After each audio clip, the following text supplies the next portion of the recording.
Валентина Скультэ. Английский для детей. Часть 2. Урок 39. The 39th lesson. At a German lesson. Jimmy's German teacher fell seriously ill. The school children were delighted. No one among the school teachers could replace her. So there was a general rejoicing on this occasion in Jimmy's form. But their joy was to die pretty soon. The director declared that he had found a substitute for Frau Schwarz, who for a while would act a German teacher. The children hung down their heads. What if the new teacher was too strict? They had had only a few German lessons yet, and could neither read nor speak. Frau Hoch was Frau Schwarz's bosom friend. It was a tall blonde with light blue eyes. Her voice was very deep and loud, and she looked like a man in disguise. But in reality, Frau Hoch had a tender heart and trusting nature. If only the children knew how much their new teacher was afraid of them. Fortunately for her, they did not know anything about it. Frau Hoch had never taught in any school before. For friendship's sake, she agreed to act as a teacher in order to substitute her sick friend Frau Schwarz. So she had a gooseflesh all over when she entered Jimmy's form for the first time. All the pupils stood up and greeted her. Frau Hoch was deeply moved. She addressed them in German, but the children only blinked their innocent eyes and did not say a word. The poor teacher was at a loss. She tried to make them read, but they could not.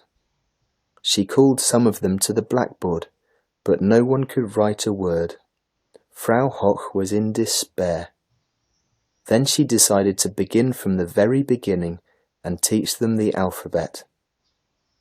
In a week's time, the children knew how to write and pronounce German letters. But in less than a week's time, they found out that Frau Hoch had a soft, loving heart and a trusting nature. The pupils liked her, but they were not a bit afraid of her, and always made a terrible noise at her lessons. One day, Frau Hoch told them that there were 3 genders in German according to which a table was he and a door was she, and the children burst into laughter. Frau Hoch, do tables wear trousers? The boys roared. Frau Hoch, do doors wear skirts and blouses? The girls laughed. The whole class was laughing as if they would die. The German teacher tried in vain to stop their noise. They would not listen to her. Children, to stop shouting! I'll be obliged to fetch your Mr. Director, the poor teacher said.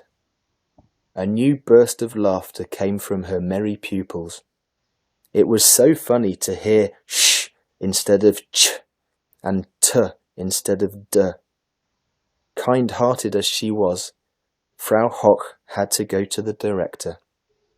And yet she hoped the children would be frightened and would stop their noise as soon as she left the classroom. But the children knew she was not a sneak and did not pay any attention to her threat, so the merriment went on as before. Unfortunately, the director was passing by just as Frau Hoch came out of her classroom. He saw her angry red face and heard the noise of merry voices inside. Frau Hoch, what's going on in your class? He asked, looking at her through his spectacles. The children are laughing at my poor English, Mr. Director, she said apologetically. The director entered the classroom. The noise stopped the moment the pupils saw their director. Well now, what's all this about? He asked severely. The class was silent. Will you be so kind as to answer my question? What does all this noise mean? He repeated, frowning. May I ask you a question, sir? The carrot asked, quite unexpectedly. Is it possible that a door should be she and a table he?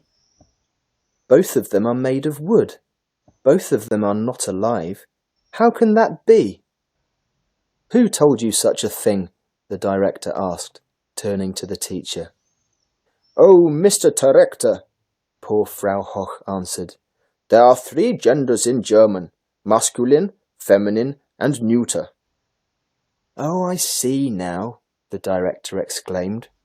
I thought the boy was speaking of the English language. I see. Yes, children, your teacher is right. Many languages have 3 genders, and you never know which thing is which. For instance, in French, German and Russian, and so on, inanimate things have genders. That is why you must study your German very hard in order to use German genders correctly. Dictations and translations from English into German will do a lot of good.